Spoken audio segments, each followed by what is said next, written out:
So I would officially call this meeting to order. I'd like to welcome everyone to Assembly Legislative Operations and Elections. And of course, welcome everyone that's joining us in the Zoom or online or on the phones. So with that, Madam Secretary, will you please take the roll? Assemblywoman Dickman? Here. Assemblyman Frierson? Assemblywoman Gonzalez?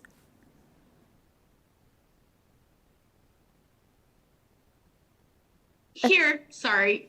Assemblywoman Howdigi? Here. Assemblyman Levitt? Here. Assemblyman Matthews? Here. Assemblyman MacArthur? Here. Assemblywoman Monroe Moreno? Here. Assemblywoman Thomas? Here. Assemblywoman Torres? Here. Chair Miller? Here. And please mark Assemblyman Frierson absent excused. Just a few reminders before we begin. Anyone wishing to testify on any of the measures we're going to explore today, you may register online through the agenda. There's a link on the agenda. Once the agenda is posted, you may register online.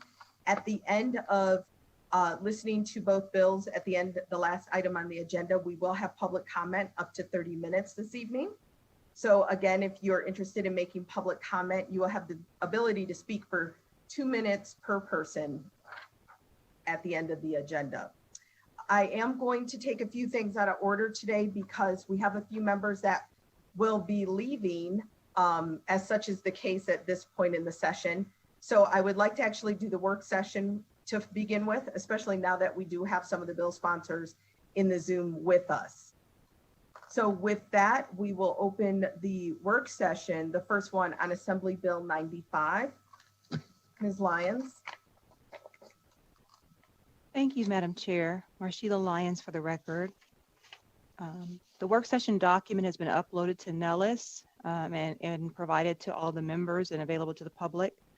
On page 1 of the work session document, you'll see a brief summary of Assembly Bill 95, which adds one member of the Legislative Committee on Public Lands who represents tribal governments and who is recommended by the Intertribal Council of Nevada Incorporated or its successor organization and appointed by the Legislative Commission.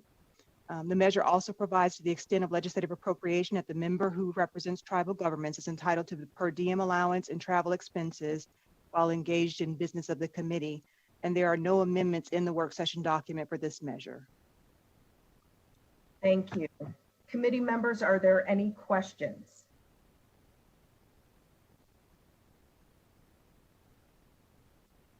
Okay. I will entertain a motion on Assembly Bill 95.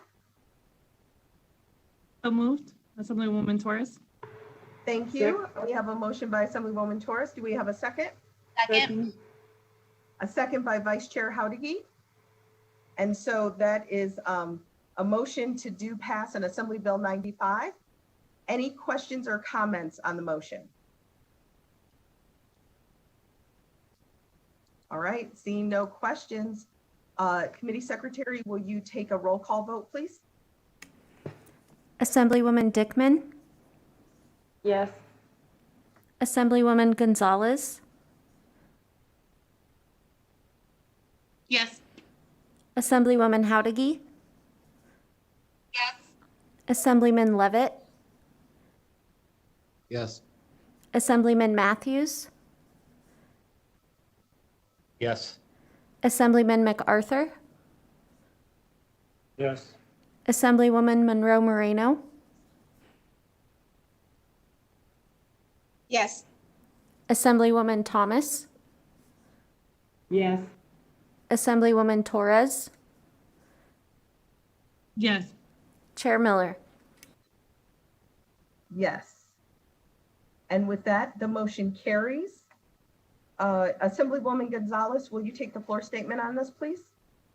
Yes, I will. Thank you so much, Chair. Sorry. You're welcome. Next, I will like to open it up for the work session on Assembly Bill 121. Thank you, Madam Chair. Marshila Lyons again for the record. Assembly Bill 121 requires the Secretary of State to allow the effective absentee system for elections, or EAS, to be used by an elector with a disability to register to vote and a registered voter with a disability to apply for and cast an absent ballot. There is an amendment included in the work session document for this measure that was presented by Assemblywoman Cohen and has been determined to be germane to the bill, which would revise the deadlines to register and vote in the Uniform and Overseas Citizens Absentee Voting Act to allow for same-day voter registration as provided to other voters in Nevada, and to authorize receipt of ballots before close of business on the day of the election. Members, are there any questions on the amendment or any questions on the bill?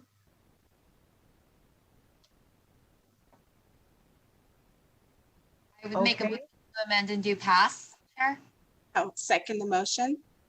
Okay, so I have a motion to amend and do pass by Vice Chair Howdigy and a second by Assemblywoman Monroe Moreno. Are there any comments or questions on the motion? Okay, Committee Secretary, will you please take a roll call vote? Assemblywoman Dickman, Yes. Assemblywoman Gonzalez, Yes. Assemblywoman Howdigy, Yes. Assemblyman Levitt, Yes. Assemblyman Matthews, Yes. Assemblyman MacArthur, Yes. Assemblywoman Monroe Moreno, Yes. Assemblywoman Thomas, Yes. Assemblywoman Torres, Yes. Chair Miller. Yes. And with that, the motion carries. Assemblywoman Thomas, will you take the floor speech on this, please? Thank you, Chair. You're welcome. Lastly, I'd like to open up the work session on Assembly Bill 166. Thank you, Madam Chair. Again, Marshila Lyons for the record. Assembly Bill 166 requires a person, committee for political action, political party, or committee sponsored by a political party that expands more than $100 for the purpose of financing a communication through text messages that advocates expressly the election or defeat of a clearly identified candidate or group of candidates, or solicits a contribution to disclose in the text message the name of the person, committee, or political action, political party, or committee sponsored by a political party that paid for the communication. And there are no amendments in the work session document for this measure. Okay. Members, any questions? Okay, I will entertain a motion to do pass for Assembly Bill 166. So moved, Assemblywoman Torres. Okay, we Second. have a, Second, Assemblyman Levitt. okay, perfect. So we have a motion by Assemblywoman Torres and a second by Assemblyman Levitt. Any comments or questions on the motion? Okay, Madam Secretary, will you please take the roll call vote? Assemblywoman Dickman, Yes. Assemblywoman Gonzalez, Yes. Assemblywoman Howdigy, Yes. Assemblyman Levitt, Yes. Assemblyman Matthews, Yes.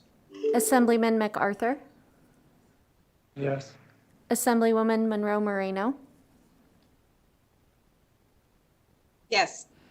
Assemblywoman Thomas, Yes. Assemblywoman Torres, Yes. Chair Miller. Yes. And with that, the motion carries. Assemblyman Levitt, would you like to take the floor speech on this one? Sure, thank you. Great, thank you. Okay, with that, that closes the work session for today. Congratulations to everyone. Moving on to the next agenda item, I would like to open the hearing. Our first hearing today is on Assembly Bill 98, sponsored by Assemblywoman Titus. This measure revises provisions governing legislative measures that may be requested for a regular legislative session. So Assemblywoman Titus, We are ready whenever you are, and please proceed. Thank you, Madam Chair. Thank you, Madam Chair, and members of the Legislative Operations and Elections Committee. For the record, I am Assemblywoman Robin Titus. I represent Assembly District 38, which is all of Churchill County and most of Lyon County. Today, I will be presenting Assembly Bill 98, which limits the number of BDRs that may be requested for a regular session. At this time, I'm going to turn it over for additional opening remarks to Assemblyman Richard MacArthur, who actually presented this bill several sessions ago. And so I want him to do a little introductory statement, and then I'll come back over the bill and go through the details. So Assemblyman MacArthur, if you don't mind. Okay, yeah, I'm ready. Madam Chair? Thank you, Madam Chair. For the record, my name is Richard MacArthur. I represent Assembly District 4, which is in the northwest part of Las Vegas. And today I'm sort of co-presenting Assembly Bill 98 with the Assemblywoman Robin Titus. And basically what she said was, this bill just basically cuts back on the number of bills that we request during a regular legislative session. And so I do appreciate Assemblywoman Titus bringing this bill up again, because I have introduced it similar legislation in past sessions. And, you know, right now, we process a lot of bills in a very short period of time, 120 days, which makes this process kind of tough and difficult for both legislators and also for the LCB staff.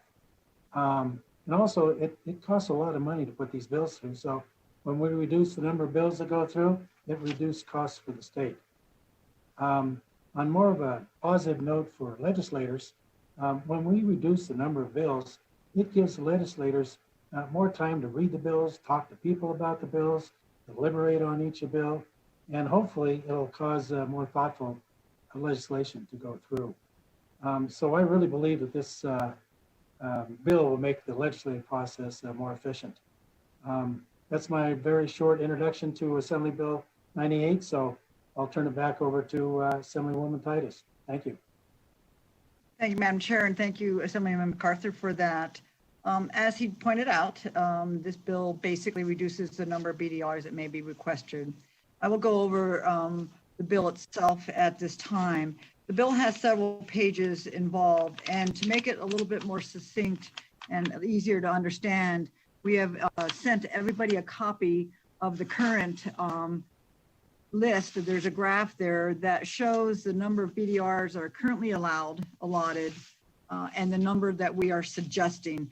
And I want to take a moment to recognize your professional person from the research division, Marshila Lyons, who have been so helpful trying to get these numbers, because it seems many times so abstract on what we're trying to do, but this actually makes sense. So hopefully you have a copy that we've included. I'm going to show a little picture of, that's what I'm going to be referring to now, as opposed to the line items in the bill, because each one goes down under the incumbent member of the Assembly, starting in section 1 of the bill. But you will see that also follows this particular, the bill draft request. So I'm going from 4 to 3 for incumbent members and so forth and so on down that line by page, including, as you can see, at the bottom of the page, the Lieutenant Governor, the Secretary of State, and on the second page, it includes the cities, et cetera. It doesn't affect emergency measures. It doesn't affect the things that we still can do our business if something comes up that exceeds what we are allotted. And that's the critical thing. Sometimes we just don't know, such a pandemic, what we may need to do. The second thing I want to have you turn to now is another graph, and I apologize to you getting it so late in the day today, but I think this is really the critical picture I want you to have on how we settled on the numbers we did.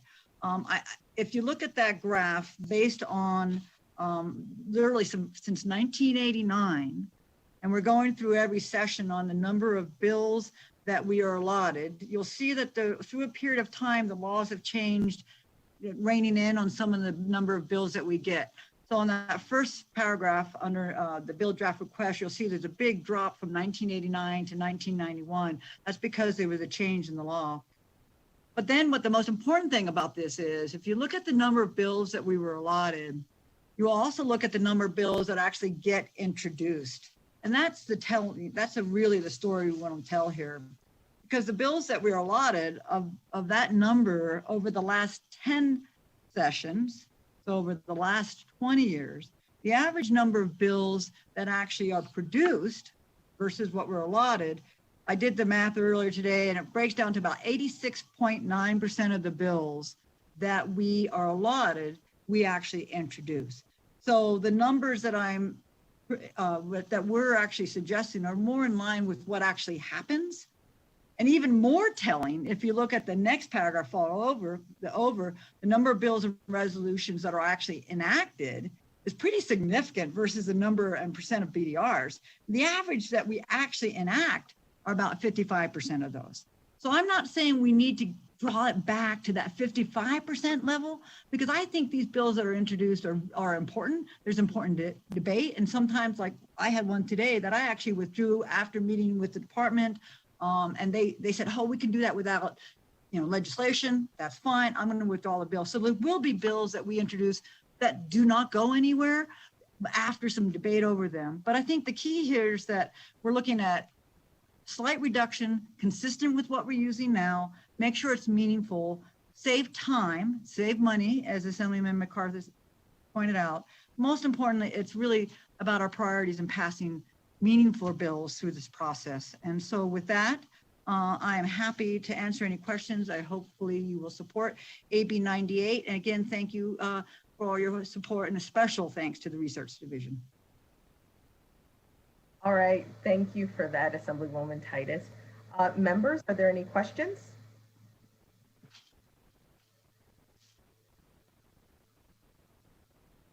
I have a question from Assemblywoman Monroe Moreno. Thank you, Madam Chair. And I have a question. Thank you so much for the printouts, the literature. How many, and I'm not sure if you know this, but how many of the bill requests that are actually submitted, not actually introduced because the person submitting it would have been an incumbent who didn't win re-election? So they were submitted before the election. Do you know how many of those bills are? We're getting a breakdown later on all the different categories. There were so many different categories that we could look at, so we can get that information to you. And it's a great question. And I think it would vary every year depending on the turnaround, and especially in the assembly for those of us that turn over, maybe a third of us turn over each time, but then we pick up those bills, right? So I would say to you, I think the allotment is the same except for those early introductions. So in other words, after that, the election, right, you can't introduce those follow-up ones. And what are we get 4 right now if you look at that graph. So we can get you that figure of how many don't ever get introduced based on if they're not reelected or not. Thank you. That would be great to know, because yes, we as an incumbent, we're able to put in bills long before the election actually happens. Right. And some of that legislation never sees the light of day. Thank you, Madam Chair. Thank you. Thank you, Assemblywoman. Our next question is from Assemblywoman Thomas.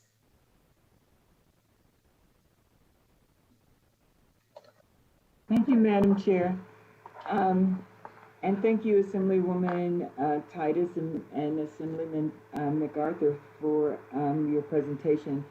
My question is actually basic. To me, I'm looking at a way of suppressing thought and ideas, especially from constituents, especially from elected officials.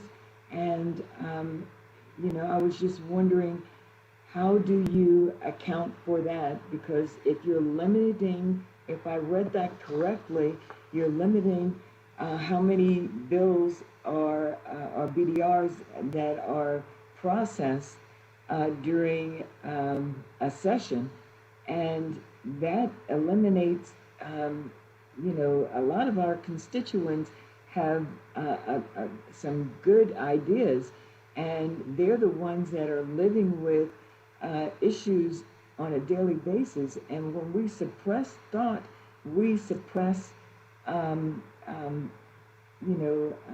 way of expanding our basis, as far as even, taxes and just living and injustices and, a whole plethora of issues that are concerning to our constituents. So, Thank you.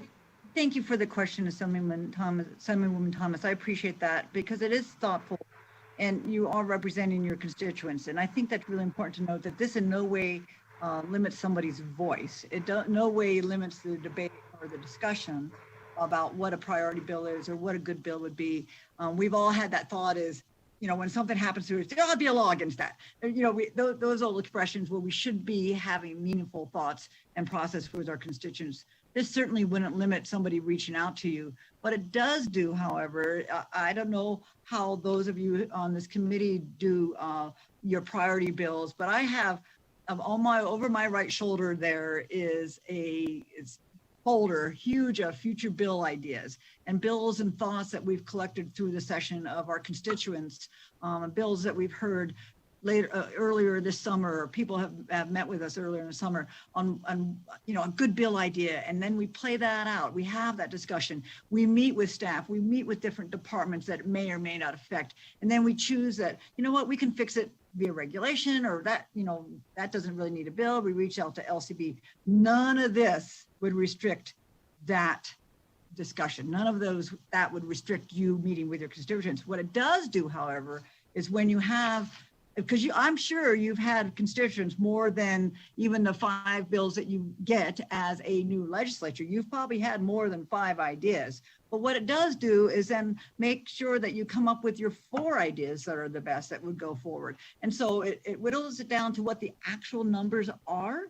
And not in any way do we want folks to think that we're trying to limit our constituents' voice, because the key to this is quite the contrary. The key is that when we hear their voices, we put that thoughtful debate and discussion in so that we can have a thorough discussion on what that really is all about. And thank you for the question. Hopefully I answered your. Thank you, ma'am. Thank you. Our next question is from Assemblywoman Gonzalez. Thank you so much, Madam Chair. Assemblywoman Gonzalez, District 16 for the record. Thank you so much for bringing this bill forward.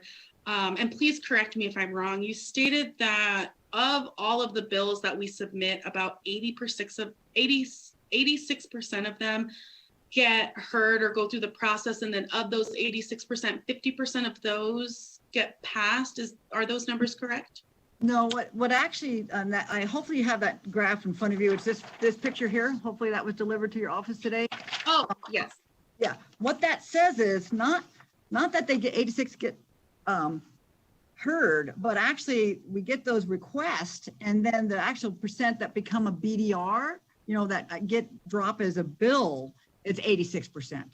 And then those bills that actually get enacted, we don't have a figure that actually went to committee or got heard here. This is just those that were requested, those who were actually introduced on the floor versus, like we do today, what we did on the floor today. And then the third graph there is the percent that are passed. We could have a fourth graph there that of those that actually get a session, get a hearing.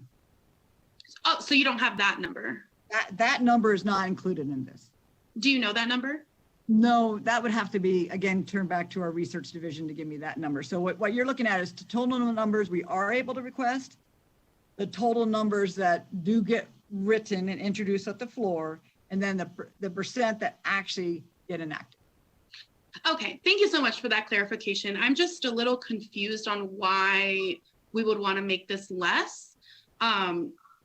Can you maybe clarify that for me? Yeah, hopefully hopefully obviously I didn't do a good job explaining when I did the bill introduction, because that was what I was hoping to explain is why we would make it less.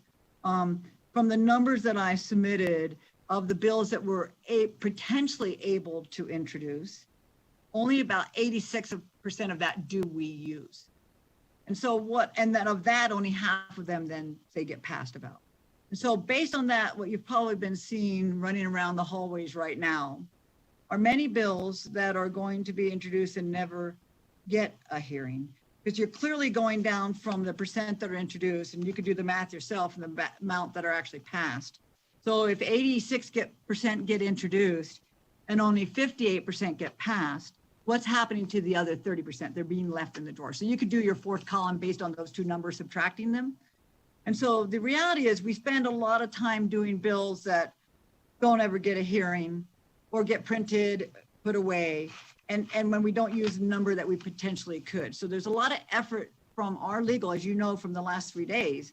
We had to extend the deadline to make sure that all those that we did want to come out, we would have a time to do so. So that's the purpose of this, is saving money, time, and increasing thought. Sorry, one last comment and I'm done. So based on that conversation, we would essentially be passing less bills because it would then be 80% of the less number that we got about, right? And then even less for passing. Yeah, quite the contrary. I don't necessarily feel that that's accurate. I think that there's no correlation to say we would be passing less bills. I think we would be passing a larger percent of bills based on the number that were introduced. Potential is my point. My point is, in theory, we would be introducing bills that we stronger ideas on, stronger information on, highly likelihood of passing. So technically that would increase the percent of bills passed. Thank you so much. Unfortunately, I disagree. I think it would follow the same process, right? If you say I have 5 bills and you change it to 4 bills, the legislative process is still going to continue, right? And of those 4 bills, maybe 2 of them get passed. So I think it maybe has the opposite effect, but I really appreciate you answering my question, and thank you. Thank you for the question. Thank you. Any last questions? All right, well, let's go ahead. And if we could open up the lines broadcasting for anyone calling in support of AB 98.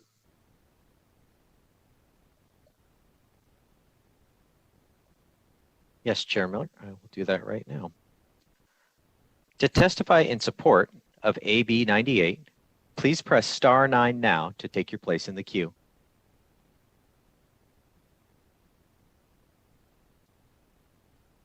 I just want to remind everyone, while people are calling in, that everyone will have 2 minutes to speak, and please also remember to say your first and last name before you speak. All right, I'm queuing up the first caller now, Chair. Caller with the last 3 digits, 105. Please slowly state and spell your name for the record. You will have 2 minutes and may begin. Madam Chair and Committee, my name is Lynn Chapman, Lynnchapman. I'm the State Treasurer of the Independent American Party, and I've been an unpaid citizen lobbyist going to every session since 1987.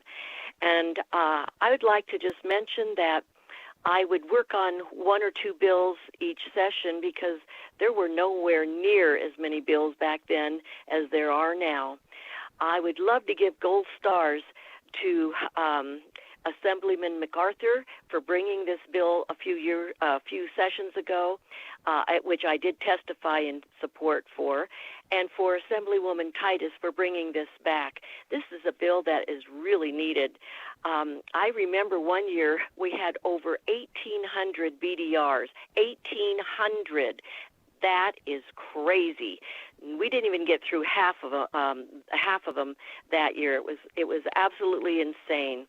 I think to save time, to save money, and get to the important issue should be a priority. There's no way that all the bills can be heard right now. Do we really need all of these bills? How many are similar and can be brought together to form one bill?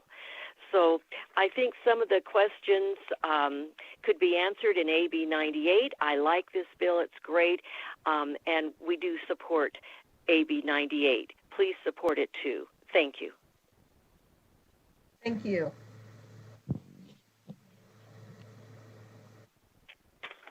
Caller with the last 3 digits, 859. Please slowly state and spell your name for the record.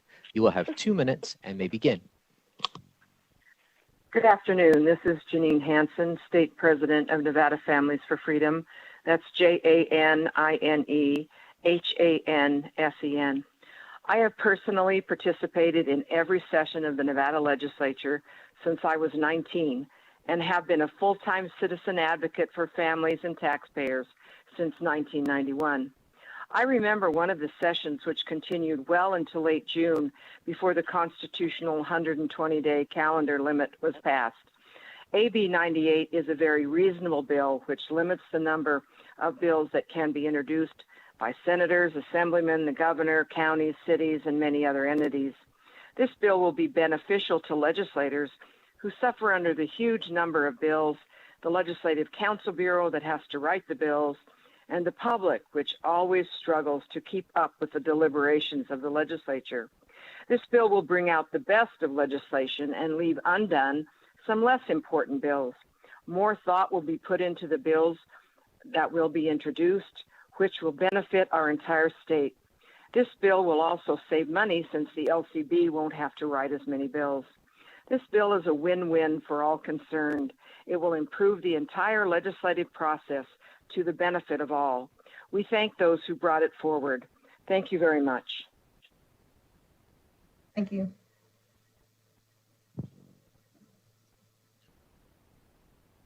Caller with the last three digits, 373. Please slowly state and spell your name for the record. You will have 2 minutes and may begin. Good afternoon. My name is Bob Russo, and I urge you to please support AB 98. It makes perfect sense to reduce the number of legislative bills during a legislative session. The current 1,200 or so is just too many. This restricts the attention to detail that bills need before being voted on, and it most likely reduces the input bills deserve from the Nevada electorate. Reducing the number of bills will also weed out duplicate bills and allow us to place more focus on bills that are important. Another benefit will be savings in time and money, and perhaps our legislature will get a bit more sleep between hearings as well. So please approve this bill. Thank you very much. Thank you.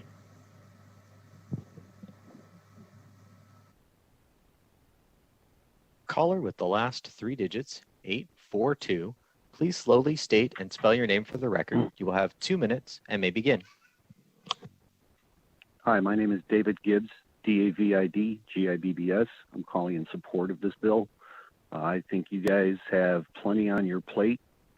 Actually, you probably have more than enough right now, and that by reducing the number of bills, you can reduce the time that you have to spend on so many bills, and at the same time, it allows you to spend more time and energy and effort on the things that you can be doing and should be doing. Thank you. Thank you. For callers that just joined the call, please press star 9 now to testify in support of AB 98.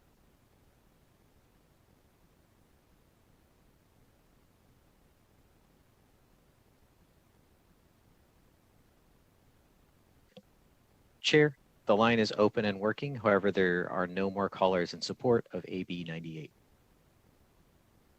Okay, can we open it up for anyone calling in opposition? Yes, we can. To testify in opposition of AB 98, please press star 9 now to join your place in the queue.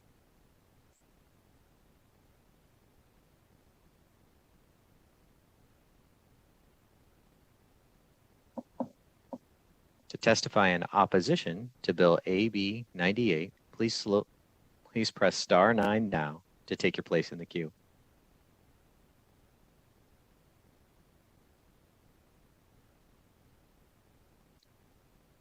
Chair, we appear to have no callers in opposition to AB 98.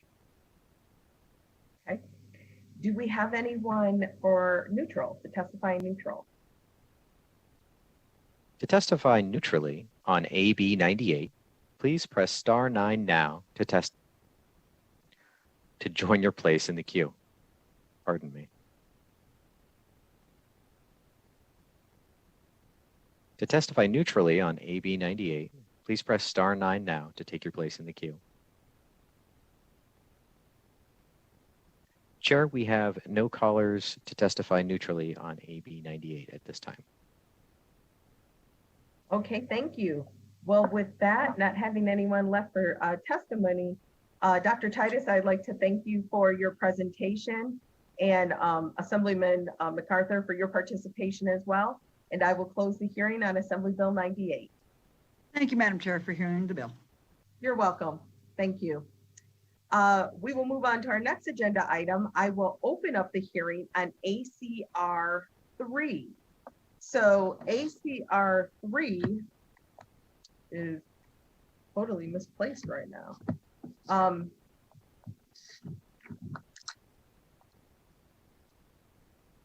Well, it is presented by Assemblywoman Peters. And it requires the Legislative Commission to appoint an interim committee to conduct a study concerning environmental justice. So Assemblywoman Peters, when you are ready, we are. Thank you, Chair Miller and members of the committee. For the record, my name is Sarah Peters and I represent Assembly District 24 in Reno. Thank you for the time today to present Assembly Concurrent Resolution 3 that directs the Legislative Commission to appoint a committee to study an environmental review process in the upcoming interim.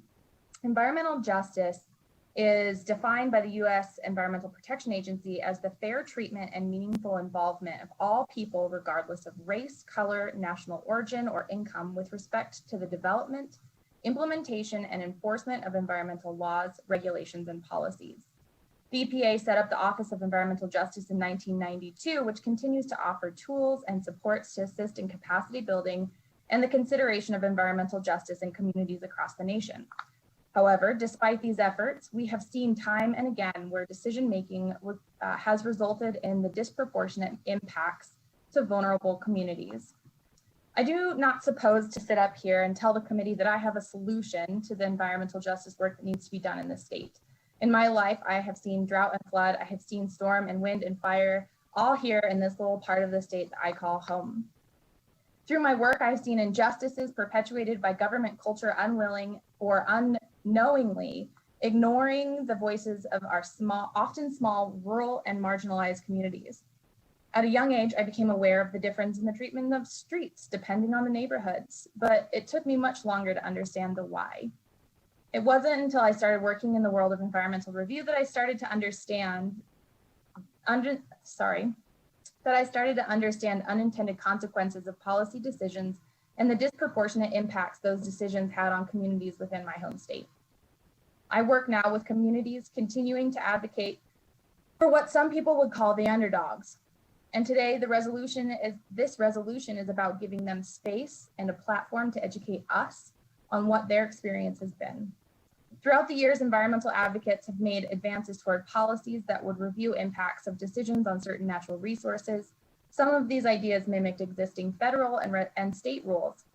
I work in this world and myself have thought about the benefit of an environmental review process for the state of Nevada. The truth is, though, that Nevada is a unique landscape. From our large swatches of federal land to our tribal communities and urban and rural divides, we do not fit into a reasonable formula to create a comprehensive environmental review process that would work to protect our resources and communities. In the development of this idea, I met with environmental, social, and racial justice advocates, stakeholders, tribes, and agencies to discuss what we needed the most. From these discussions and my own personal experience, I realized that a copycat policy was not an answer that would work for everyone, that there are limitations to the processes proposed by existing federal and neighboring state policies, and that the one place we knew where there were consistent issues was within the public involvement process, specifically related to the inclusion of our historically oppressed and marginalized communities. I have to check myself here and list my biases and privileges. I am a cisgendered white woman in a heteronormative relationship. I am able-bodied. I am college educated from a family of college educated people. I never lived in a world, I never lived with the worry of access to a roof or a bed. I'm fiscally privileged and have been able to buy a home. I am here, as a legislator and a decision maker. My list goes on. Although my professional background and expertise is in this area of environmental assessment, when developing this idea with stakeholders, I wanted to be very explicit that my bias could not render us ideas that would work for our most vulnerable populations. This is why ACR 3 is so important. When I talk to a community looking for technical assistance and environmental advocacy, they don't tell me about the law and how they are protected. They tell me about how they are the last invited to the table. They tell me about how they are invited to the table, or how when they are invited to the table, it is often as an outside party to a decision that has already been made. They tell me that they feel like pawns or puppets invited to fill an obligatory role, not because their narrative is valued and considered, but because the obligation to meet a check mark on a list is more attainable check marks. Today, I present to you an opportunity to invest in a public process to discuss the historic impacts of environmental injustices, to air the concerns of voiceless communities, and to establish relationships among communities and agencies on equal ground. Today, I present, ACR 3 is a resolution establishing a legislative interim committee to study an environmental justice review process for the state of Nevada. In this process, we would invite stakeholders to have a seat at the table, to open dialogue around the area of injustice and environmental impacts, and to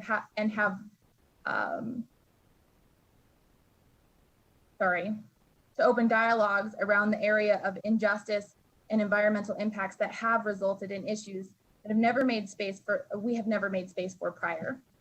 This resolution includes seats for local and state agency champions who are invested in turning the corner on environmental equity and who are willing to work together towards a policy that works for Nevadans.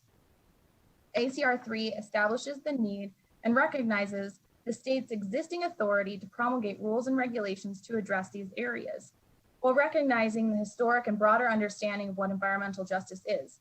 It then resolves that we as a legislative body appoint a legislative committee to study environmental justice concerns for Nevada. The resolution directs that certain considerations be made for how to address these potential policy needs, including consideration of political subdivisions, subsequent costs, gaps in existing programs, policies, activities, and investments that have impeded environmental justice. The committee would also study policies and procedures for implementing a public process, a public record, and effective coordination among affected parties. It would work to identify barriers to developing an interagency environmental justice strategy and review any other matters related to environmental justice. The committee would commit to hosting a variety of stakeholders, including without limitation, state and local government agencies, environmental organizations, business community, and community organizations, including indigent populations and other underserved populations. The intent of ACR 3 here is to establish champions at all levels of government who participate in the process and are committed to the implementation of the resulting recommendations within their organization. Additionally, we want to ensure that there are dedicated seats at the table for historically underrepresented communities who for too long have not had a voice at the table as decisions are made related to their resources and communities.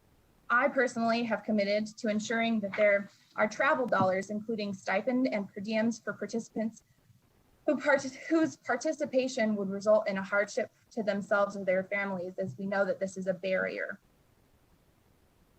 We know other barriers exist, but we have yet to qualify them and identify efforts in which we can overcome those barriers. I hope this study may result in a method that can be adopted for other efforts to ensure that historically oppressed and marginalized voices are actively brought to the table, where privilege is checked and policies are made on humility, not bias. Ultimately, this study will provide two values for the legislative body and the participants of the study. First, the public record will be developed documenting the narratives of participating communities. This is particularly important as we know that it is a hardship on those communities to attend committee hearings such as this to advocate for themselves. And second, the committee will propose recommendations for how to establish an equitable environmental review process that works for the state of Nevada. I hope that we will also establish partnerships with agencies and foster champions within those agencies who are committed to maintaining the relationships established in this process and continue to develop the policies and practices within their own agencies. There are two friendly amendments that have come in on this bill. I'm not sure that you have them. They came in from separate parties. The first one is presented by Great Basin Water Resource Watch, and they will, I believe, be testifying in support of the bill and talk about their amendment there. And this adds the words environmental quality to some of the language to ensure that we're clear that we're not just focusing in on environmental justice, but also environmental quality reviews. And then the second adds investment on page 2, line 39. So bullet 3 would read gaps in existing programs, policies, activities, or investments that may impede the achievement of environmental justice, because we know that there's disparities in how we have funded programs that are directed towards environmental issues. Today, I ask that you consider supporting this resolution, and I'm open to any questions the committee may have. Thank you, Assemblywoman. Do we have any questions from committee members? Okay, we will begin with Assemblywoman Torres. Thank you, Chair. And I just really want to thank the presenter for this piece of legislation. I think it's so important that we look at the different ways that environmental issues have impacted our community. And I really appreciate the amendment that you made, specifically adding investments, so that we can really look at how we're investing in environmental issues in our community and ensure that those investments are equitable. So I really do appreciate the legislation. I appreciate the amendments. Thank you. Thank you. Any other members?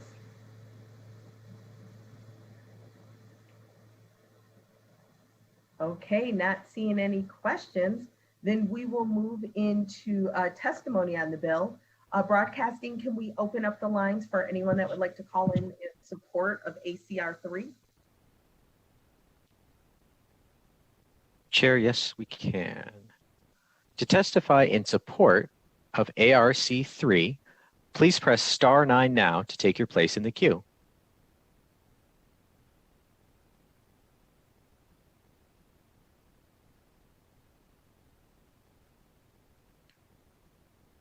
Caller with the last 3 digits, 155. Please slowly state and spell your name for the record. You will have 2 minutes and may begin. Thank you, Madam Chair and members of the committee. For the record, my name is Christy Cabrera, CHRISTI CABRERA, and I am the Policy and Advocacy Director for the Nevada Conservation League, here in support of ACR 3. Climate change and other environmental issues impact everyone, but they don't impact everyone equally. The burden of pollution falls disproportionately on low-income communities and communities of color. These are the same communities that are often located far from green space and lack adequate transportation options. As a result, these communities often suffer from higher rates of asthma and other illnesses, contaminated water, and other environmental impacts. We must include these communities in all discussions surrounding climate and conservation. In addition, it is important for us to give space to Indigenous communities, the original stewards of the land, and recognize that they must always have a seat at the table. If we do not take the time to correct racial injustice, our work on environmental issues will only address symptoms, not root causes. We must always remember that there is no environmental justice without racial justice. ACR 3 is an important first step to ensuring everyone in our state has the same degree of protection from environmental and health hazards and opportunities to have meaningful involvement in the development, implementation, and enforcement of environmental laws, regulations, and policies. All communities, regardless of background, have the right to clean air, clean water, and an environment that enriches their livelihood. We'd like to thank Assemblywoman Peters for bringing this important legislation forward, and we strongly urge the committee's support. Thank you for your time. Thank you.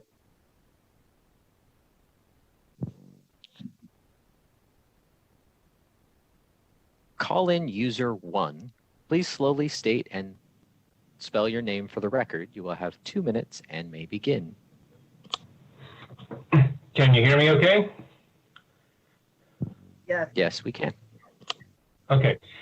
For the record, my name is John Hatter, Hadder. I am the Executive Director of Great Basin Resource Watch, a 27-year-old nonprofit environmental justice organization based here in Reno, Nevada, in support of ACR 3.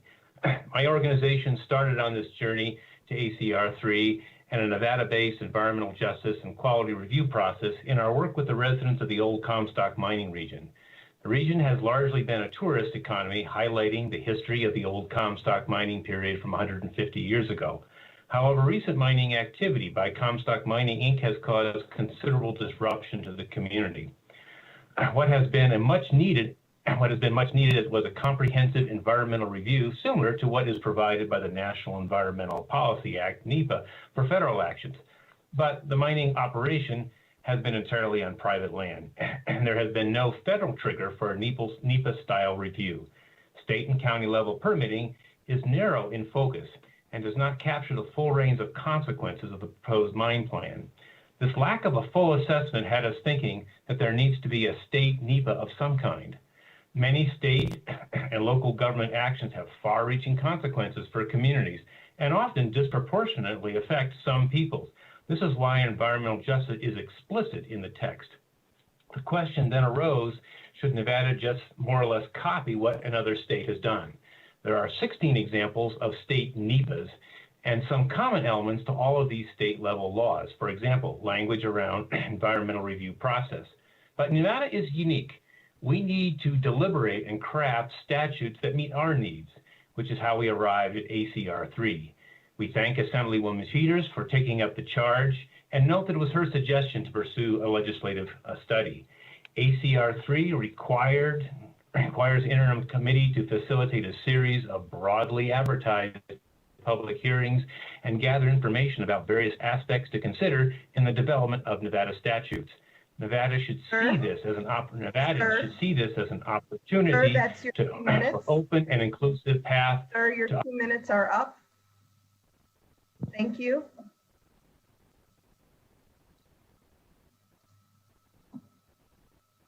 Caller with the last 3 digits, 130. Please slowly state and spell your name for the record. You will have 2 minutes and may begin. Good afternoon, Chair and members of the committee. For the record, my name is Christine Saunders. That's CHRISTINESAUNDERS. And I'm the Policy Director with the Progressive Leadership Alliance in Nevada in support of ACR 3, which would initiate the development of an in-state environmental justice and quality review process. Currently, we have no state-level review process similar to NEPA at the federal level. As a number of processes throughout the state have the potential to privatize large swaths of federal land in the future, it is essential that we ensure these reviews continue at the state level. For example, there is a current administrative process to privatize the lands in and around the abandoned Anaconda mine site in Urington. There have been public statements from the exploration company active at the site indicating an interest to begin mining again. Should this land be privatized, there would be no environmental review for the remining of the site. At Plan, we know that currently Indigenous, rural, and other marginalized communities are disproportionately affected by pollution and climate change. In order for our communities to thrive, we believe that policies, regulations, and practices should put people and planet first to maintain Nevada for future generations. That is why we must intentionally address and require equity in environmental planning and analysis. ACR 3 would ensure all Nevadans are brought to the decision-making table regarding projects that directly relate to not only their quality of life, but in many cases their survival. We urge your support. Thank you.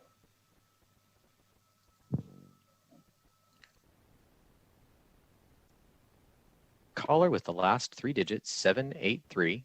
Please slowly state and spell your name for the record. You will have 2 minutes and may begin. Hello, Chair Miller and members of the committee. My name is Brian Beffert, BRIAN BEFFORT. I am the Nevada State Director for the Sierra Club, speaking today on behalf of the club's 40,000 members and supporters statewide in favor of ACR 3. Our economy is rife with pollution and other harm inflicted on people living downstream or downwind from industry or other toxic emissions. These costs are not reflected in the price paid by investors, but are rather an additional cost paid by the public. And all too often we see these harms inflicted on low-income communities and communities of color. Examples include the taking of land from indigenous communities, urban redevelopment of poorer neighborhoods, the urban heat that burns hottest and treeless minority neighborhoods in Las Vegas, Reno, and Sparks, and the poor air quality and associated health impacts that strikes those same communities. And although these communities bear the brunt of environmental injustices, we all pay the cost. The public health impacts of this pollution were estimated to cost Nevadans almost $1 billion in medical costs alone in 2012. We also know that zip codes are predictors of graduation rates, lifespan, and lifetime success. The main tenet, or a main tenet of our country, is fair treatment under the law. And Nevada has broad powers related to the management of natural resources and devising, enforcing laws and regulations that impact air, climate, lands, waters, communities of the state. ACR 3 gives us the opportunity to begin this work to contemplate the principles of environmental justice in these realms. The good news is that other municipalities, cities, and states have been grappling with these challenges, and best practices are being developed in both policy and design.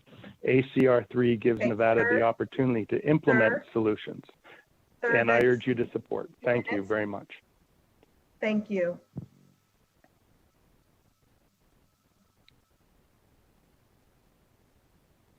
Caller with the last 3 digits, 727. Please slowly state and spell your name for the record. You will have 2 minutes and may begin.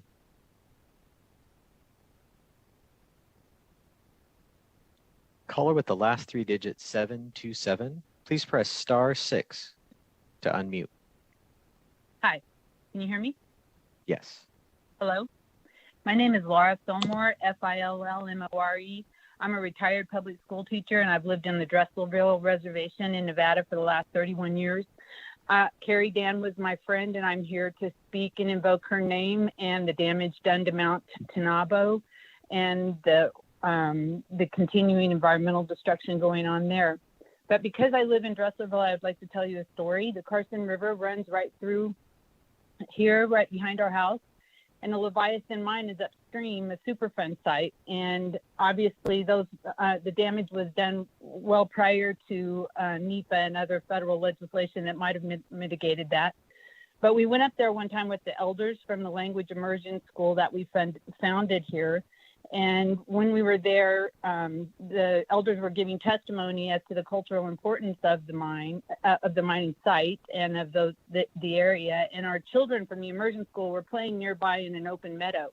And the next day, we had to call school because 11 of our 22 students were horribly ill, and they were nowhere near where this confluence was that comes out of the mine. After that, I would no longer let my own children play in the river down the hill.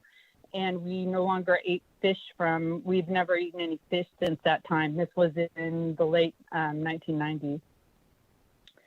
So we also finally, I would like to say that that basket makers from our community cannot use the willows from the Carson River. So water is the most important thing in this state. And the reason I say that is because we live in the driest state in the nation. And yet the environmental pollutants from the extraction industries really do affect that over the long term. Finally, we've witnessed what it looks like a no-holds-barred kind of attitude on the federal side towards environmental policy in the last 4 years. And I would like to just say that, if Nevada has a review process that looks, yes. Ma'am, thank your you. 2 minutes are Nevada up. needs this review process. Thank you. And I just like to remind everyone that if you have further comments, you are encouraged to submit those in writing as well.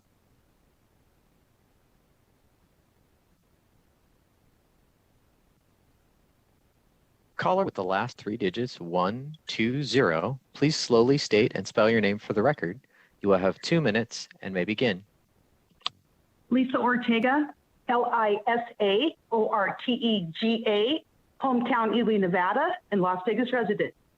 Chair Brittany Miller and Assembly Committee members of the Legislative Operations and Elections. I'm a Sierra Club volunteer. I'm a member of the Nevada Environmental Justice Coalition and speak today for myself about this extraordinary bill at an extraordinary time. I'm here today to testify in support of ACR 3. With all that's going on in the world today, I applaud this bill moving forward.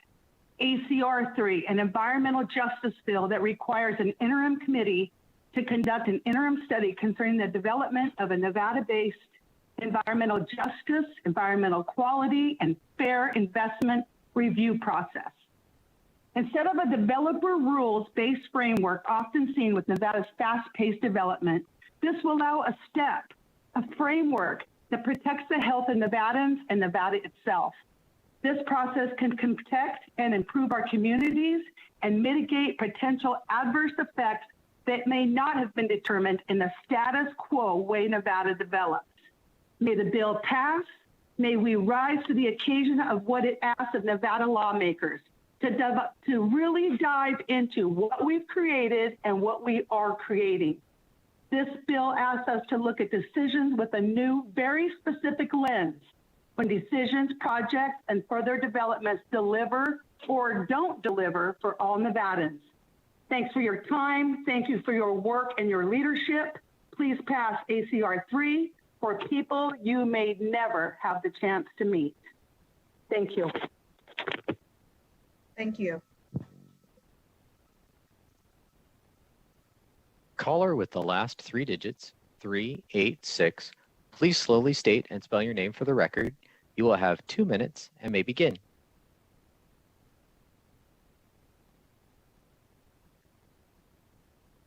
Caller with the last three digits, 386. Please press *6 to unmute.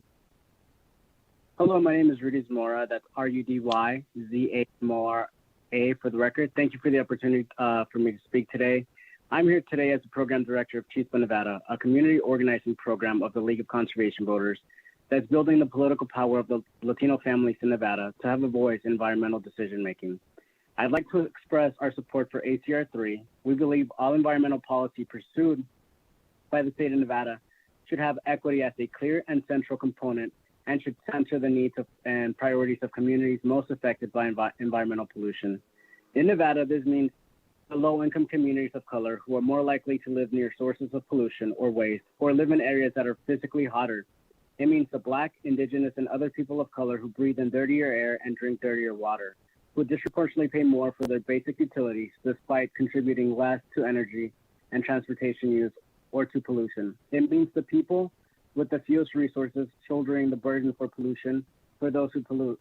We applaud this effort to study this issue so that the state can enact policies that are just, equitable, and targeted. We also recommend that this resolution look into the establishment of an environmental justice screening tool to ensure that funding from state policies reach historically underserved communities in the state, particularly low-income Black, Brown, Indigenous, and other people of color, and to provide accountability for ensuring funds are appropriately distributed. It is important that the state policies are targeted and policymakers are using socioeconomic and public health data to support communities most vulnerable to the worst impacts of climate change. An environmental justice tool will help us with this. Nevada will only be able to achieve its climate goals when all communities are at the table and benefiting from policies and technologies that improve the quality of air they breathe and the water they drink. ACR 3 is a critical step to address historical inequalities that have made communities of color most vulnerable to pollution and put the state on the path forward to address the climate crisis. Okay. Thank you for your time. Thank you.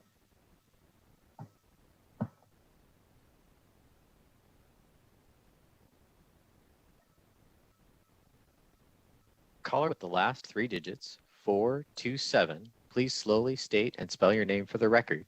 You will have 2 minutes and may begin.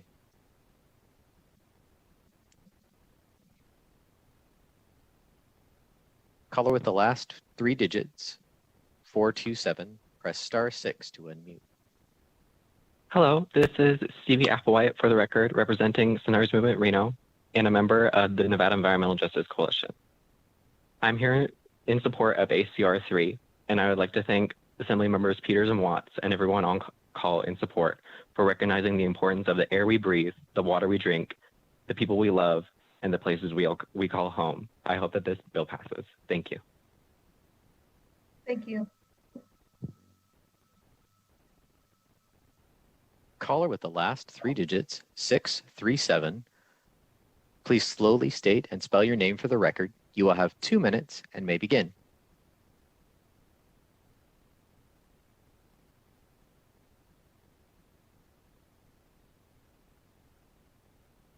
Caller with the last three digits, 637, please press *6 to unmute. This is Patrick Donnelly, PATRICDONNELLY. I'm Nevada State Director with the Center for Biological Diversity, and we're founding members of the Nevada Environmental Justice Coalition.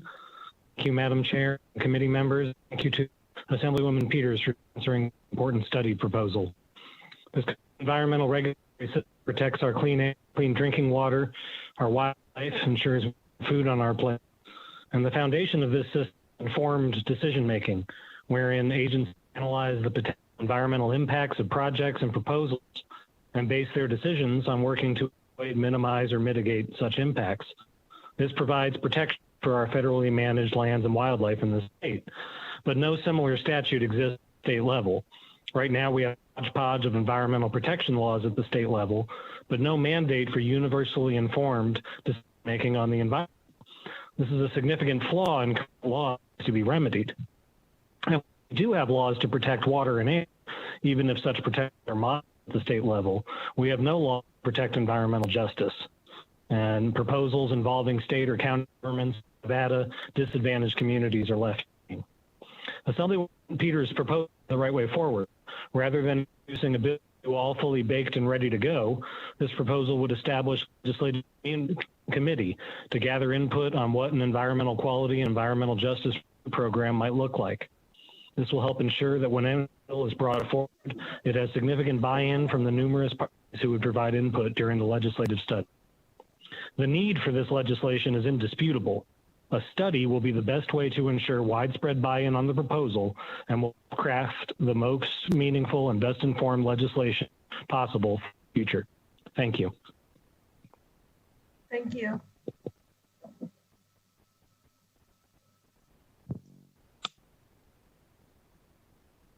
Caller with the last three digits, 084, please slowly state and spell your name for the record. You will have 2 minutes and may begin.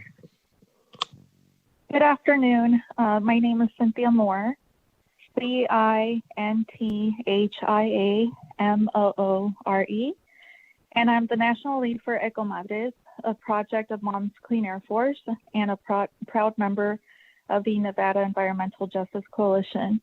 Ecomadres is a program that educates, engages, and empowers the Latino moms and dads to have conversations with lawmakers about the environment's effects on our children's health. Today, I'm calling in support of ACR 3, which requires a legislative study on the development of an in-state environmental justice and quality review process that would incorporate environmental justice and quality considerations for in-state governmental decision-making. This is a step in the right direction to help address core outreach for alerting the public with an emphasis on communities of color and low-income communities and those that have been marginalized. Recently, we saw a lack of outreach in a series of listening sessions under the Nevada Climate Initiative. These listening sessions were originally only scheduled in English, and only after receiving pressure from organizations like ours, the state conducted one listening session in Spanish. However, the participation was low, with only 16 people participating. This is in part due to the lack of outreach to our communities and also the nature of the inaccessibility to the listening session. People were required to go to a website to register and were only able to participate if they had access to the internet. This left out a huge chunk of our population in a very important process that would determine our state's climate action plan. When 60% of the Latino community in the U.S. lives in areas that do not meet the federal standards for air quality and are not given the opportunity to provide input in a process which will determine laws, regulations, and procedures that will directly affect them and their families' health, it is important for our state to look at ways to improve these processes and be more inclusive. I applaud Assemblywoman Peters and Assemblyman Watts for bringing this initiative forward. Thank you. Thank you. Thank you.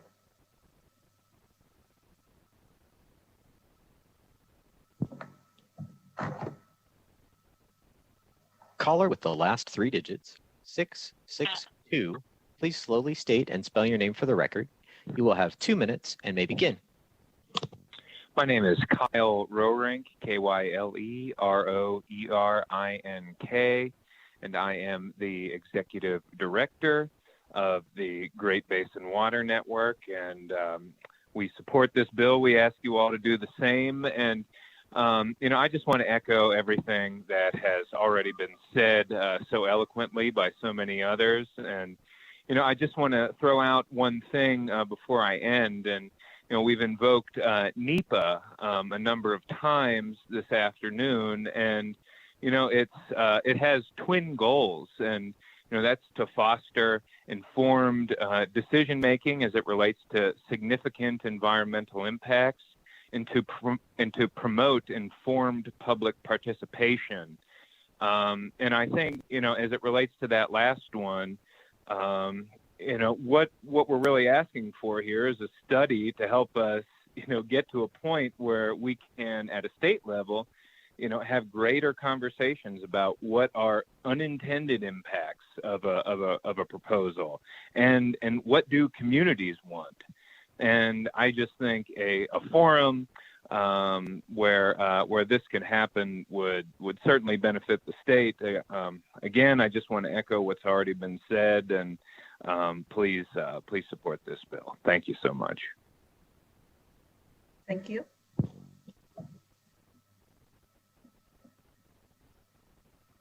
Caller with the last 3 digits, 377. Please slowly state and spell your name for the record. You will have 2 minutes and may begin. Hello, my name is Jana Moan, Jainamoan, and I'm the External Affairs Director for the Nature Conservancy in Nevada. Chair Miller and members of the committee, we are here to voice support for ACR 3.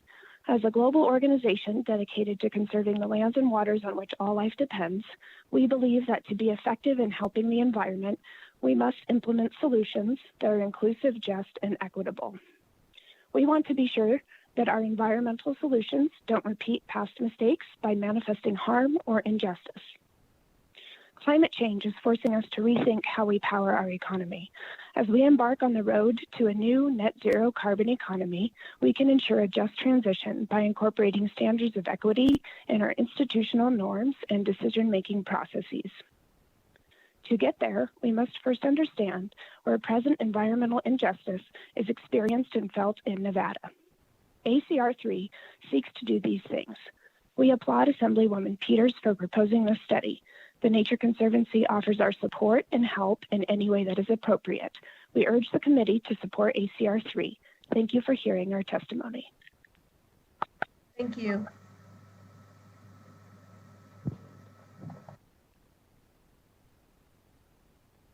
Caller with the last 3 digits, 564. Please slowly state and spell your name for the record. You will have 2 minutes and may begin.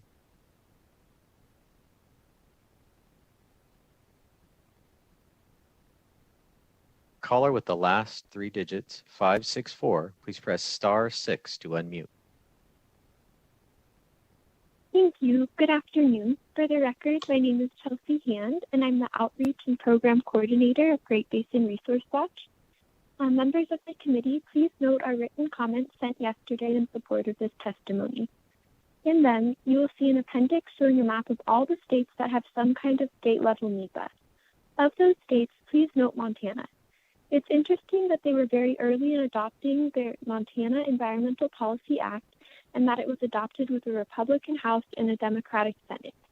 I want to note some quotes from the Republican Representative George Darrow, who sponsored Montana's act.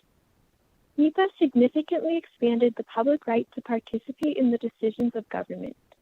Such impact statements were in effect deeply conservative provisions requiring thoughtful, informed, and deliberate consideration of the consequences and impacts of state action. Simply expressed, they mandated, look before you leap. NEPA was purposeful in establishing a process whereby Montana can anticipate and prevent unexamined, unintended, and unwanted consequences, rather than continuing to stumble into circumstances or cumulative crises that the state can only react to and mitigate. Again, simply expressed in country vernacular, an ounce of prevention is worth a pound of cure. Since its passage, NEPA has undoubtedly saved the state of Montana from proceeding with hasty, ill-considered, and costly actions that may have foreclosed future opportunities or cost tens of millions of dollars to mitigate, restore, or repair. So, what we are embarking upon is equity, justice, and clear-headed decision-making for the benefit of all Nevadans. This means inclusion and attention on peoples that could be disproportionately affected by government action. Please support ACR 3. Thank you so much. Thank you. And I just want to remind everyone that when you're calling in, you're more than welcome to say ditto, or I echo the comments of the person previously. Any of that will still be taken as support. Broadcasting? Yes, Chair. We have a few new callers. Let me see if they're in support or opposition. To testify in support for ACR 3, please press star 9 now to take your place in the queue.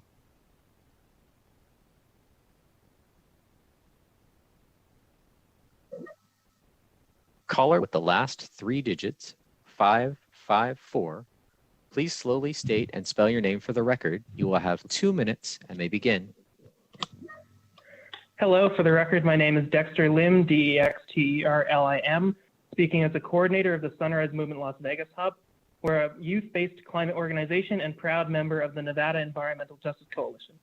Thank you, Madam Chair and members of this committee. Environmental injustice is visible everywhere in Las Vegas, from the disparate impacts of air quality on communities of color, to the exacerbation of the urban heat island effect, to the lack of accessible public transit that makes it near impossible to even function in the city without a personal vehicle. For too long, when agencies and nonprofits thought about environmental or conservation concerns, the processes prioritized the interests of majority white and higher income organizations and communities. To truly address the causes of the climate crisis, we must begin with centering the voices and lived experience of those most impacted by environmental collapse. Beginning a study into a Nevada Environmental Justice and Quality Act would be a critical step towards righting these historic wrongs and securing a better future for our state.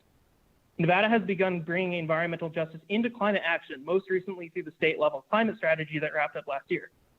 Starting to discuss environmental justice in a review process would only lend further credence to this positive change. Right now, the only environmental review for non-federal projects is the state permitting process. These processes are less than inclusive and rarely address environmental injustice directly. This is a glaring oversight in our state's regulatory structure. As the climate crisis worsens, processes like environmental review are only going to become more and more important. ACR 3 is the first step towards making sure Nevada does not further entrench environmental injustice and starts making positive changes to combat the climate crisis in a just and community-oriented way. We support ACR 3 and urge our representatives to do the same. Thank you very much for your time. Thank you. Caller with the last 3 digits, 488, please slowly state and spell your name for the record. You will have 2 minutes and may begin. Hello, my name is Jennifer, and I am a field consultant with Moms Clean Air Force and also a proud member of Sierra Club and the Nevada Environmental Justice Coalition. I am speaking in front of the committee today to talk about environmental justice. 3 years ago, Senator Dean Heller brought to my attention about a situation out in Lyon County, Nevada. The situation involved many constituents that were having poor air quality that was filling their lungs. The senator asked if I would go out and organize around this issue. I quickly organized the community and met with the leaders that had a petition of over 1,700 signatures of local residents complaining about toxic air filling their air. I walked around this community and saw how trees were dying and how these citizens could not breathe just going around their neighborhood and had to turn off their swamp coolers off even in 90-degree plus weather in Nevada. I had these citizens write letters to Lyon County and Carson City about doing air quality tests, but they were quickly blaming each other about who should be doing these air quality tests. I did not live in this community, but we did get a meeting in front of NDEP and watch the same battle happen right in front of my eyes in the meeting in front of Nevada Department of Environmental Protection. In this meeting, I spoke up and said not only were we not following our own laws here in the state of Nevada and the county, but we were breaking laws underneath the Clean Air Act. Once I brought this point up about this ruling, We also brought to the attention that who approved this license of the green asphalt factory to be approved, when if we walked a simply 15 minutes to cross the border line, that there was a low-income community, primarily Latino and Native America, that was going to be jeopardized because of this dirty air. There needs to be a cumulative analysis that would address this air quality in a holistic way to consider existing sources that would have a cumulative effect to affect the areas that would be part of the study. Yes. That's your 2 minutes. I will Thank you. send in the rest of my report. Thank you for your time. Oh, great. Thank you. Caller with the last 3 digits, 922, please slowly state and spell your name for the record. You will have 2 minutes and may begin. Hello, my name is Ainsley Archibald, AINSLEE-ARCHIBALD, speaking on my own behalf. Thank you, Madam Chair and members of the committee. I've had the opportunity in the past year to be part of several governmental processes in my role as Coalition Coordinator for the Nevada Environmental Justice Coalition. To be clear, I'm still speaking on my own behalf. I'm just talking about my experiences in that role. I've seen that while state and local agencies seem to genuinely want to take environmental justice into consideration in decision-making, processes often fall short in terms of just outreach and consultation. When processes fail to make decision-making structures accessible to the public, marginalized communities are going to be the most overlooked. Our government seems to really like relying on surveys as a way to collect public opinion. Surveys have been a tool for both the Nevada climate strategy process and for Transform Clark County. I will charitably assume this is because the pandemic makes outreach difficult, and that agencies never have enough funding to do much of anything, and if circumstances are different, they'd be doing more.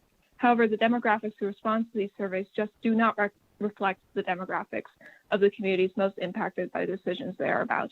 People like me, people who do this full time and care deeply about the machinations of our state and local governments, we will make time to read every email and tweet and visit every website and meeting. But for the people who cannot pay that much attention, for people who have real jobs and families to support and aren't just random teenagers sitting around on Zoom calls, I would imagine it's difficult to see themselves as a vital part of any decision-making process. All this is to say, Nevada is currently lacking in terms of just decision-making structures. This reveals itself both through processes like those I discussed and through the lack of a cohesive in-state environmental justice and quality review process. We need a more coherent and uniform public process for permitting and other governmental action, and we need the state to make an explicit effort to include underrepresented and disproportionately affected communities. I urge you to support ACR 3. Thank you. Thank you. Chair, this is Michael from Broadcast. There are no more callers in the queue for support for ACR 3. Okay, thank you. Do we have anyone in opposition?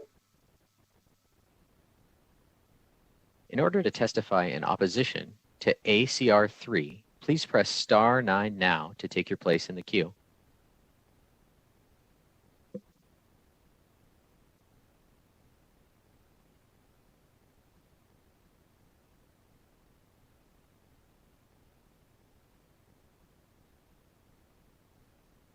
Caller with the last 3 digits, 373, please slowly state and spell your name for the record. You will have 2 minutes and may begin. Good afternoon. My name is Bob Russo, and that's B-O-B-R-U-S-S-O. And I urge you to please oppose ACR 3. In the envelope of environmental justice, it appears that this resolution could undermine various industries, such as private property ownership, ranching, farming, and mining is contributing to environmental exploitation. I see this as a path toward more and more regulations, which will end up hurting industries and jobs, particularly in our rural communities. And in the end, it will certainly cause more hardship than benefit to the people of Nevada. In my opinion, this is California 2.0. We have seen what happens when strict environmental policies are enforced in that state. Poor forest management and the destruction of the timber industry, for example, have resulted in the buildup of fuel and excess wildfires. And too much reliability on renewable energy that cannot keep up with demand has caused rolling blackouts and rising utility costs. What has California gained from all the regulations? rising costs for goods and services, more taxes, and a greater burden on the people of California. If we continue in California's footsteps, this state will be finished too. It will no longer be the gem that has attracted so many people to come here. People will end up leaving just like they're doing in California today. Again, I ask you to please oppose ACR 3. Thank you very much. Thank you.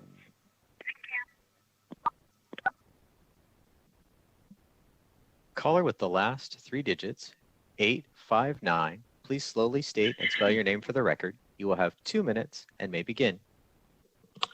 Good afternoon. This is Janine Hansen, State President of Nevada Families for Freedom, opposing ACR 3. I am a native Nevadan and was born and raised in Sparks, and I have lived in rural Elko County for the last 15 years. We have serious concerns about the ultimate consequences of ACR 3. We have many questions about what environmental justice will mean to our Nevada citizens, our industries, businesses, and freedoms.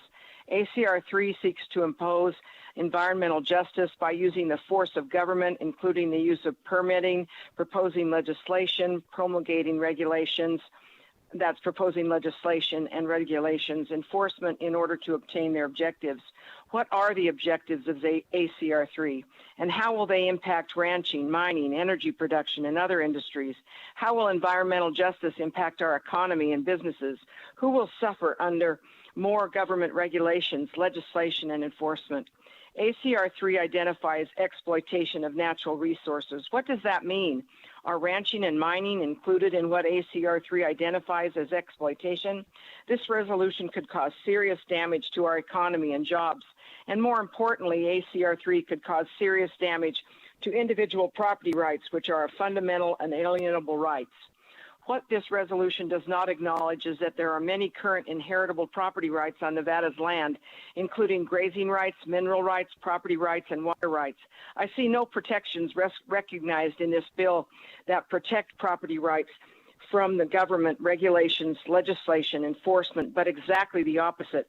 Nevadans are already suffering from federal encroachment of their rights by environmentalists. ACR 3 makes it easier for the government of the state of Nevada to encroach on their rights as well.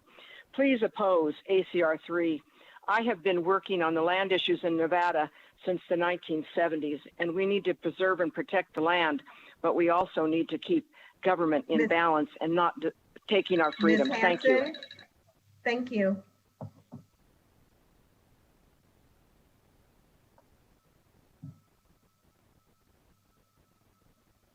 Caller with the last three digits, 105. Please slowly state and spell your name for the record. You will have 2 minutes and may begin. Good afternoon. This is Lynn Chapman, Lynnchapman. I'm the state treasurer of the Independent American Party. We are opposed to ACR 3. This resolution is very concerning. Many Nevadans' rights are being dissolved by our government already. We have so many regulations, it is becoming more difficult just to live our lives. We need to pay attention to government interference on our rights as Americans and as Nevadans. We have to worry about our property, private property rights, our public property rights, our businesses. All of that might be in jeopardy. Also, much of the wording of this resolution is very troublesome and questionable, such as exploitation of natural resources. This is very disconcerting. Please oppose ACR 3. Thank you. Thank you. To testify in opposition to ACR 3, please press *9 now to take your place in the queue.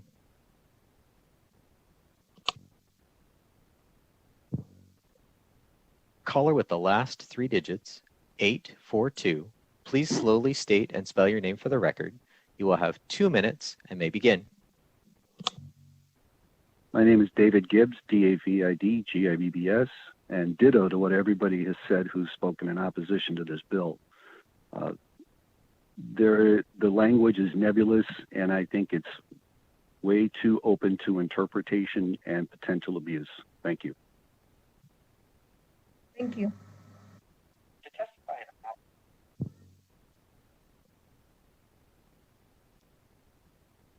Chair, there are no more callers in opposition in the queue. Okay, thank you. Do we have anyone who would like to testify in neutral? To testify in neutral on ARC3, please press *9 now to take your place in the queue.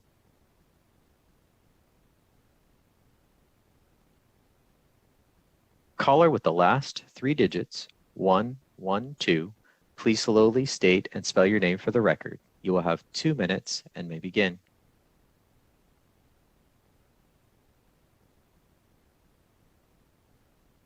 Caller with the last. Good afternoon, Chairwoman Miller and committee members. My name is Alan Biaggi, that's A-L-L-E-N, and B as in boy, I-A-G-G-I, and I represent the Nevada Mining Association. For the record, the association is neutral on ACR 3. As we've discussed, this bill would establish an interim committee concerning environmental justice. The mining industry in Nevada has always supported the fair treatment and meaningful involvement of all people impacted or potentially impacted by the development of our projects. The industry strives to engage and seek solutions to issues of equity, public health, and environmental protection to ensure the communities we live and work in are healthy and have vibrant economies. While ACR 3 would set up an interim committee to study important environmental issues in Nevada, we are concerned about duplicating the requirements of the federal National Environmental Policy Act and setting up overly burdensome, costly, and time-consuming review processes. The experiences and lessons learned from other states who have enacted similar provisions should be closely evaluated. We must make sure that we don't make the same mistakes, which can significantly add to the cost of projects, unnecessarily delay them, or provide avenues for frivolous litigation. We look forward to working with this committee and the bill sponsors in moving forward. Thank you.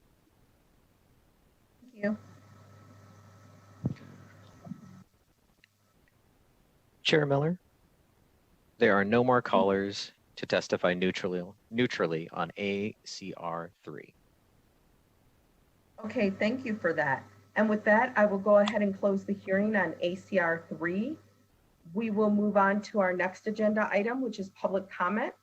So broadcasting, can you open up the line for anyone interested in making a public comment?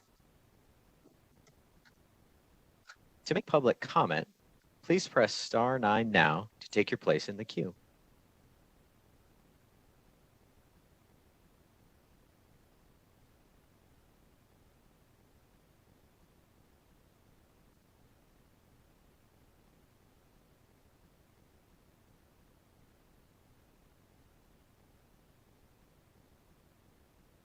Chair, the public comment line is open and working. However, we have no callers at this time.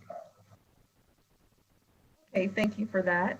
I would be remiss not to thank Assemblywoman Peters for bringing forth this legislation and for her presentation. Again, not seeing anyone in public comment, I will go ahead and move on to the next item, which is actually adjournment. So our next meeting will be this Thursday, March 18th. And with that, this meeting is adjourned. Thank you.